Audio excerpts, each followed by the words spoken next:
할렐루야. 오늘 본문 말씀 가지고 하나님의 지혜라는 제목으로 말씀 전하려고 합니다.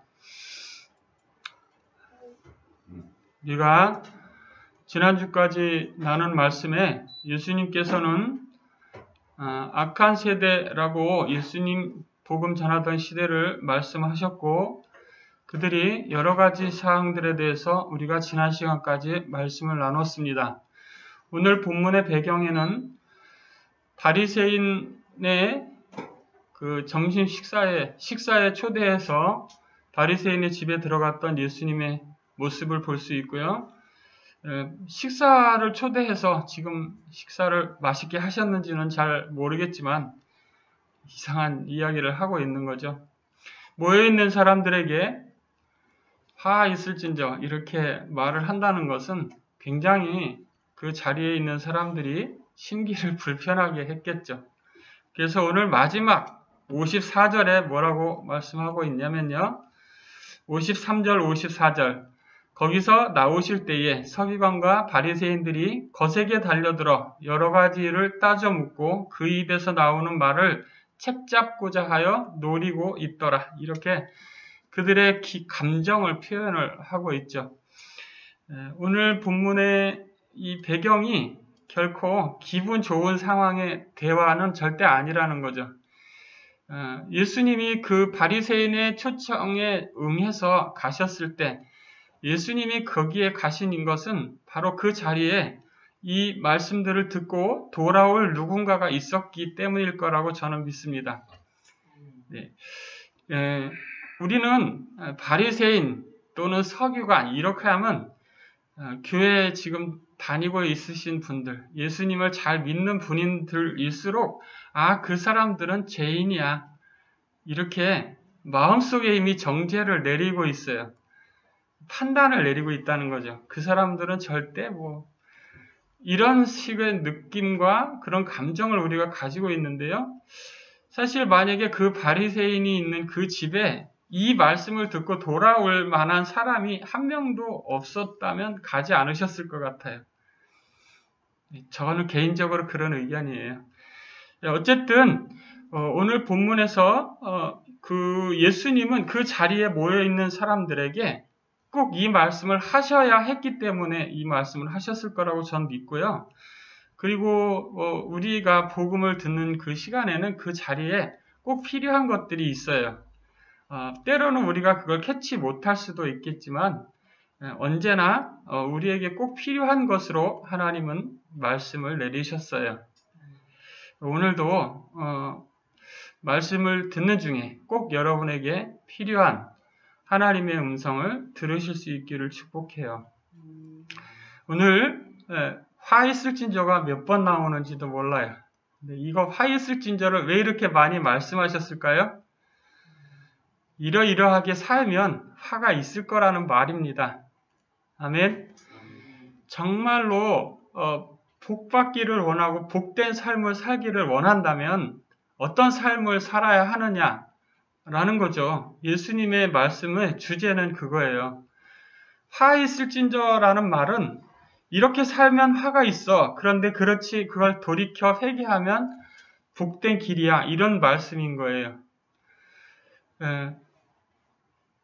여기에서 이렇게 예수님이 강한 어조를 표현하신 듯 하지만 다른 성경, 다른 복음서들, 즉 마태복음, 마가복음 이런 데서는 이것보다 훨씬 더 강한 어조를 쓰셨어요.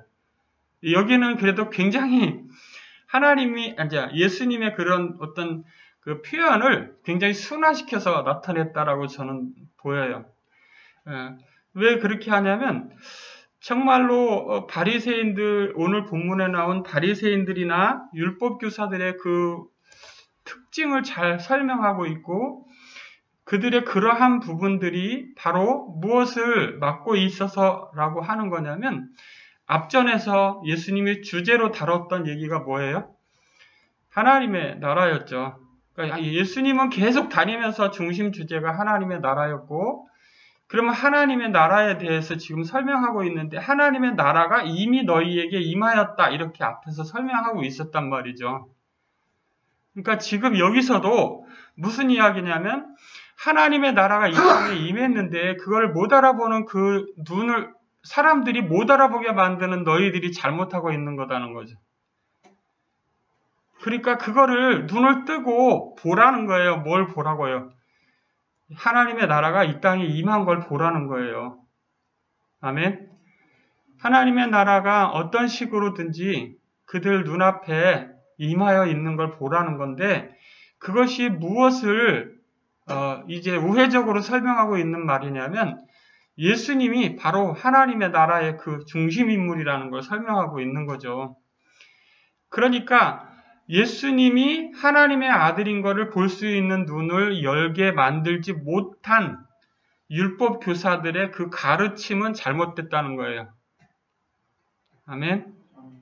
그리고 바리새인들은 지금 어떤 일을 하고 있습니까? 이 세 가지 42절부터 44절까지 나오는 내용을 천천히 우리 한번 같이 읽어보겠습니다. 화 있을진저 너희 바리새인이여 너희가 박하와 운향과 모든 채소의 11조는 드리되 공의와 하나님께 대한 사랑은 버리는도다. 그러나 이것도 행하고 저것도 버리지 말아야 할지니라. 화 있을진저 너희 바리새인이여 너희가 회당의 높은 자리와 시장에서 문안받는 것을 기뻐하는도다.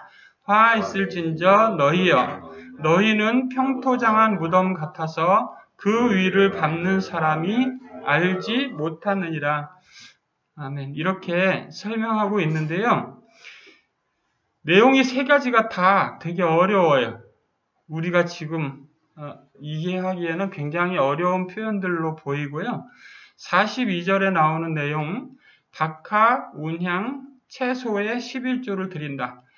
이 말은 바리새인들이 얼마나 철저하게 11조 생활을 했는지를 보여주고 있고요. 그들의 종교성을 잘 보여주고 있는 특징을 설명한 거예요.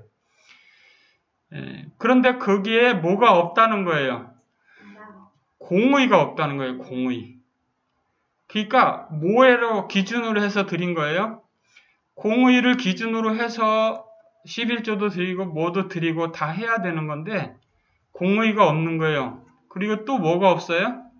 하나님에 대한 사랑이 없는 거예요. 11조를 드리는데 요즘에 그런 거 많이 11조 가지고 문제 삼는 사람들 많이 있어요. 11조 그거 꼭 해야 되는 거냐? 이렇게 짚어가면서 그거 그렇게 하지 않아도 돼. 이렇게 설명하는 분들 많거든요. 근데 그것이 많은 사람들에게 동조를 얻는다는 거예요. 여러분, 오늘 본문을 보건대 11조 드리지 말라는 뜻인가요? 드려야 한다는 뜻인가요? 드려야 한다는 뜻입니다. 그리고 드리는데 어떻게 드려야 한다고요? 공의롭게, 그리고 하나님께 대한 사랑으로. 그러니까 이 두 가지가 없는 거는 안 드려도 돼요. 아멘? 이것이 없이 드릴 필요 없어요. 왜? 안 받으실 거니까. 그래서 어떤 목사님들은 그렇게 설명하더라고요. 내가 지금 굉장히 어려운데 11절 꼭 드려야 하나요? 이렇게 물어보는 사람에게는 드리지 말라고 이야기한대요. 왜? 너는 하나님이 아직 안 받으셨어 라는 거예요. 그러니까 11조 안 드리는 것보다 그게 훨씬 더 엄청난 말씀인 거예요. 여러분, 우리에게 중요한 건 무엇입니까? 우리가 11조를 내면서 종교 생활하는 게 중요합니까? 아니면 하나님과의 관계가 훨씬 더 중요합니까? 당연히 하나님과의 관계가 중요하죠. 여기서 11조를 드리는 것은 무엇의 표현이에요?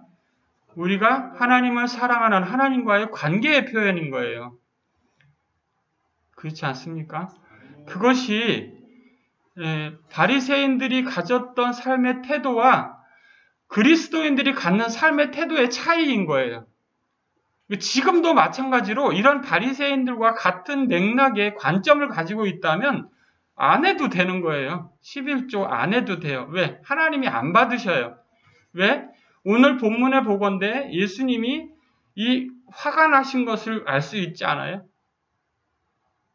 그 사람들이 그렇게 하는 걸 보고 하나님이 절대 기뻐하지 않으신다는 거예요. 여러분, 이렇게 말씀되어 있는 이 말씀, 중심이 어디에 있어야 되느냐는 거예요. 지난 시간에도 우리가 말씀했죠. 너희 안에 무엇이 있느냐? 너희 안에 참 빛, 그 생명이신 예수님의 그 빛이 안에 있느냐? 그것이 핵심이었잖아요. 그것처럼 오늘 여기서도 말씀하는 거예요. 신앙의 중심은 무엇이다? 그것은 바로 하나님을 사랑하는 데 있는 거예요. 할렐루야. 그리고 43절도 마찬가지예요. 너희가 회당의 높은 자리와 시장에서 문안받는 것을 기뻐하는도다. 이렇게 표현하고 있는데요. 왜 이런 말씀하셨어요? 다른 성경들을 참조해서 보면 그 바리새인들, 그 율법 교사들, 또 그런 사람들, 랍비들, 그 어디서 기도하기 좋아했다 했어요?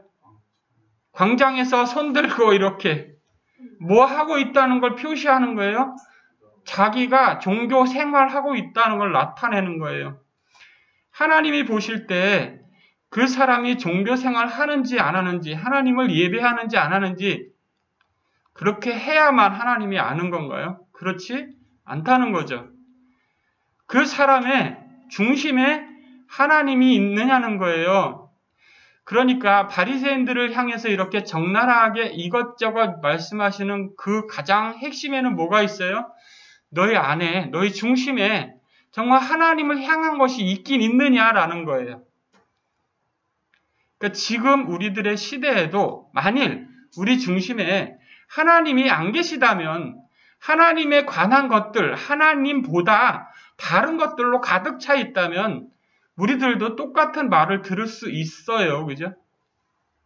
그렇기 때문에 우리도 뭘 해야 합니까? 이러한 기본 정신으로 돌아가야 하는 거죠. 초대 교회부터 역사 속에서 수많은 사람들이 성경으로 돌아가자 이렇게 했어요. 그죠? 그 성경으로 돌아가자는 것의 핵심은 무엇입니까? 바로 그 중심에 예수님, 그 생명의 빛으로 채우라는 말이죠. 다른 데 있지 않아요. 우리는 율법의 어떤 법칙, 무슨 행동, 그것이 우리를 설명하는 말이 아닌 거예요. 사랑하는 성도 여러분, 여러분들에게 그 중심에 정말 하나님에 대한 사랑이 충만하기를 축복합니다.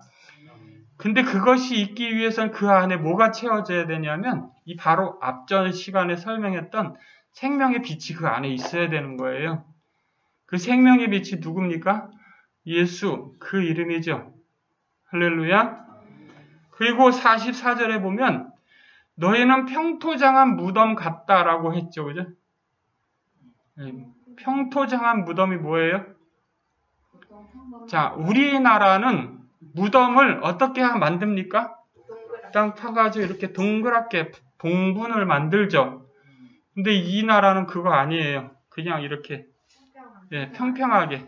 그래서 무덤에 밑에다가 묻었는데 이렇게 그냥 길이랑 밭이랑 똑같아요. 높이가. 땅이랑 그냥 높이가 똑같이 만든 거예요. 그거를 평토장한 무덤이라고 해요. 그러니까 사람들이 거기에 세월이 지나면 이거 있는지 없는지 알아요? 모르죠? 그래서 그냥 밟고 다니는 거예요. 근데 이스라엘 사람들은 법칙이 어떤 법칙이 있죠? 죽음에 이렇게 다이게 되면 어떻게 되죠? 부정을 입죠. 그죠? 그러니까 이 평토장한 무덤 같아서 그 위를 밟는 사람이 알지 못한다 하는데 이게 그 수많은 사람들에게 어떤 영향을 끼친다는 거예요? 악영향을 끼친다는 거죠. 부정을 입게 만든다는 거예요. 즉 어떤 법칙이나 규칙 그런 것들에 매여서 하는 신앙생활, 즉 종교생활은 많은 사람들을 피폐하게 하고 하나님 보실 때 하나도 선하지 않은 그런 길을 가게 한다는 거죠. 그리고 여기에는 평토장한 무덤 속에 뭐가 있어요? 무덤 속에는 죽은 머시기니가 있어요. 그죠? 근데 사실은 그 안에 뭐가 있어야 돼요? 그 사람 속에? 사람 속에는 뭐가 있어야 돼요? 살아계신 하나님이 계셔야 되죠. 근데 뭐가 죽은 거예요. 그죠?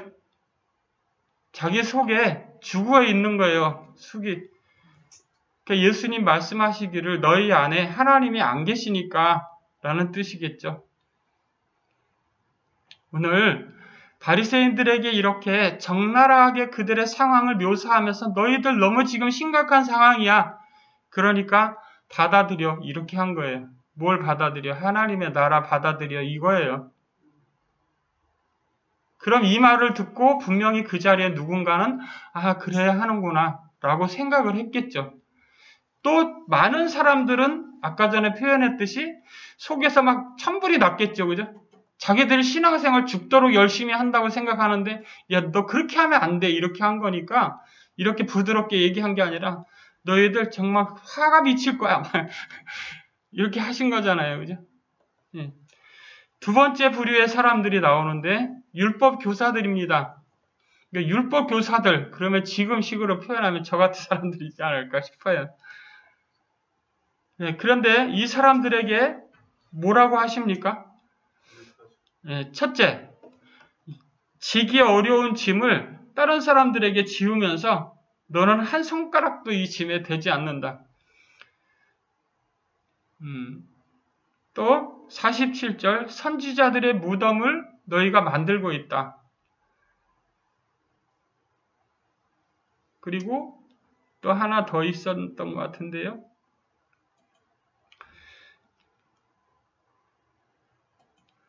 요거요? 예. 너희가 지식의 열쇠를 가져가서 너희도 들어가지 않고 또 들어가고자 하는 자도 막았느니라. 어떻게 보면 바리새인들은 뭐라고 예수님한테 혼난 꼴이에요? 안에 하나님 나라, 하나님을 받아들이지 않은 그 예수님을 받아들여 그걸로 끝났는데 이 사람들은 어떻게 혼나고 있어요? 네, 다른 사람들의 길을 막고 있는 거예요. 자기만 죽는 게 아니라 자기는 누구이고요? 그 선지자들을 죽인 자의 후손이면서, 그죠? 죽인 자의 후손이면서 가지고 있는 지식의 열쇠를 가지고 있어서 그 지식의 열쇠를 제대로 열어줘야 되는데 잘못 열어주고 있다는 거죠. 그래서 다 어디로 가게 만들어요? 하나님 나라로 가지 못하게 만든다는 거예요. 이게 얼마나 무서운 죄인지 알 수가 없는 거예요. 그렇지 않나요? 즉 바리새인들은 자기 자신이 행한 어떤 것들, 자기 자신의 믿음의 상태 이런 것들 때문에 그렇다면 율법교사들은 자기들이 가지고 있는 그런 것보다 더 엄중한 말씀을 듣고 있는 거예요. 율법교사들은 그들이 가지고 있는 지식의 열쇠, 그러니까 지식의 열쇠는 누구한테 있다고 지금 말씀하시는 거예요? 율법 교사들이 가지고 있다는 거예요. 그리고 오늘 제가 말씀의 제목으로 삼았던 하나님의 지혜 49절에 나오는데요. 같이 읽어보겠습니다. 시작. 그러므로 하나님의 지혜가 일렀을때 내가 선지자와 사도들을 그들에게 보내리니 그 중에서 덜어는 죽이며 또 박해하리라 하였느니라. 그리고 이제 50절, 51절 거기에 이 세대가 담당하게 될 그 깊이를 설명하고 있는 거예요.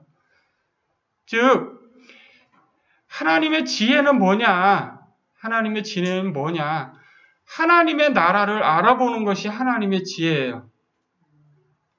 그래서 하나님의 나라를 알아보는 게 하나님의 지혜인데 하나님의 나라를 알아보면 거기에 분명히 누가 보여요? 예수님이 보여요. 그래서 이 예수님을 받아들일 수밖에 없어요. 그것이 하나님의 나라의 통로이기 때문이에요. 아멘? 그런데 이거 하나님께서 하나님의 그 선지자로 오신 그리고 이 선지자와 사도들을 보냈을 때 죽이고 박해하리라에 예수님도 포함되고 그 다음 시대의 제자들도 포함되고 아주 많은 사람들이 포함됐어요. 그죠? 하나님의 지혜, 사람들이 그렇게 자기의 목숨을 버려가면서까지도 지키려고 했던 것, 그게 바로 하나님의 지혜에서 온 거예요. 하나님의 지혜가 그들 속에 있었기 때문에 그 모든 것을 다 이길 수 있었던 거예요. 할렐루야. 하나님의 지혜는 세상 지혜와 같지 않아요. 그래서 어떤 사람들이 보기에는 왜 저렇게 해? 라고 생각할 수가 있는 거예요. 왜 그 길을 걸어야 하는 거야? 이렇게 말할 수 있는 거예요. 그렇게 말할 수 있을 뿐만 아니라 심지어 그 사람들을 죽이는 것을 하나님을 섬기는 예라고 할 것이다 라고 성경은 기록하고 있죠. 하나님의 지혜. 여러분, 이 바리새인들과 율법 교사들에게 예수님이 하셨던 말씀, 지기 어려운 짐을 지우고 너희는 한 손가락도 움직이지 않는다. 이 사람들은 성경이라는 뭘 가지고 있어요? 네. 지식의 열쇠? 뭐였죠? 예, 지식의 열쇠. 성경이라는 지식의 열쇠를 그들이 가지고 있어요. 그죠? 성경이 바로 그걸 설명하는 말이죠. 성경이 지식의 열쇠를 그것을 원래는 누구한테 있어야 돼요? 그럼 정말로 하나님의 선지자들에게 주어진 그것이죠. 근데 그것을 가져가 버렸어요.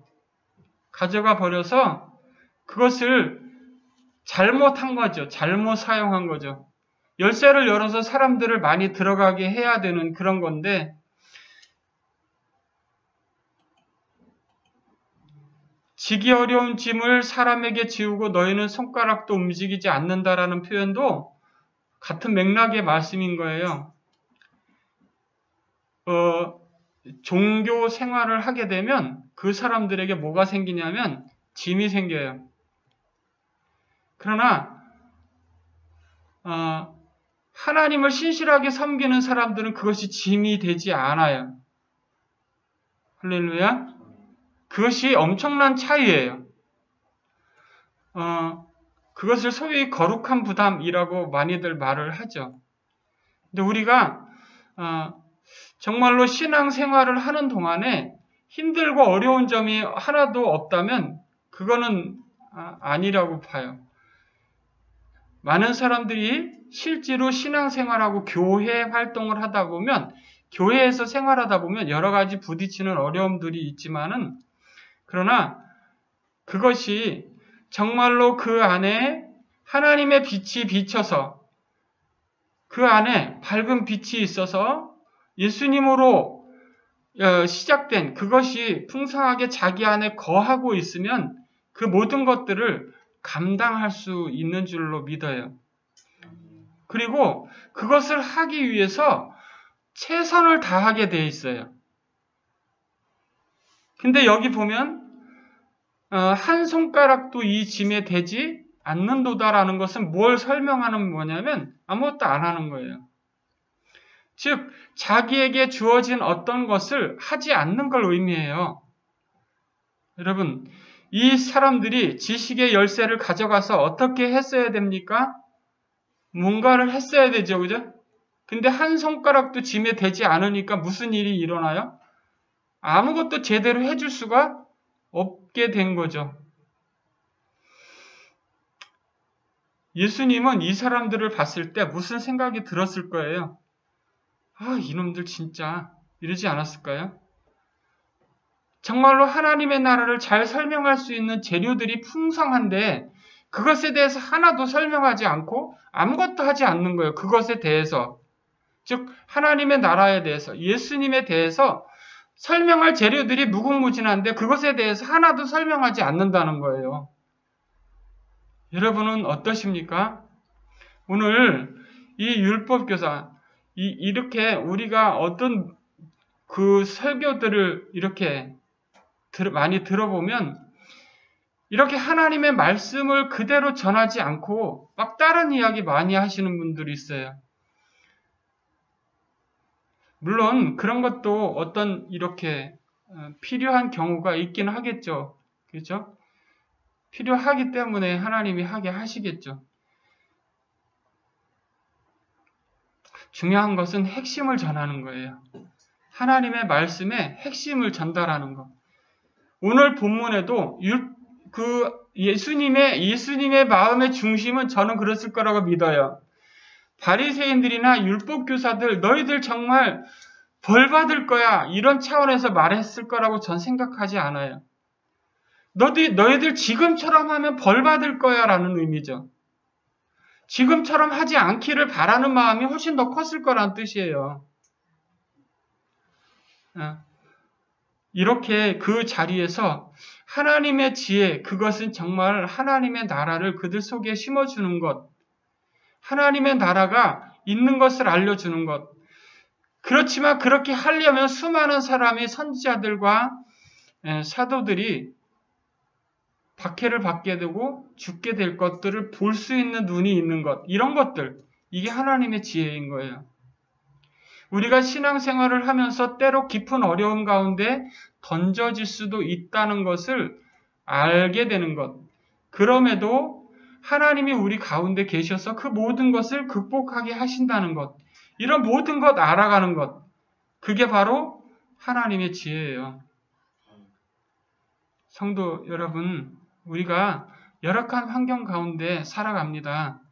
그러나 여러분들, 저와 여러분들 가운데는 주님이 같이 계십니다. 임마누엘의 주님은 영원토록 함께 하신다고 약속하셨어요. 그 어려운 그 모든 상황을 그 말씀을 붙들고 여러분들 승리하시기를 축복해요. 하나님의 지혜는 거기에 있어요. 그 말씀을 붙들고 끝까지 견디는 데 있는 거예요. 사랑하는 성도 여러분, 오늘도 이렇게 주님이 그들 속에 들어가셔서 정말로 화 있을진저라는 강력한 어조를 사용하시면서까지 그들이 바른 길로 돌아오기를 원하셨던 그 주님의 모습 생각하면서 오늘도 그 주님은 저와 여러분들이 정말로 복음 안에 하나님의 지혜 안에 살기를 원하시는 줄로 믿습니다. 기도하겠습니다. 주님, 우리들은 죄와 허물로 죽을 수밖에 없었습니다. 그러나 주님께서 우리 속에 찾아오셨고 우리를 선택하셨고 사랑하셨습니다. 아버지, 주님이 다시 오시는 그날까지 이 하나님의 지혜 안에 우리가 머물 수 있도록 인도하여 주시옵소서. 예수님의 이름으로 기도합니다. 아멘.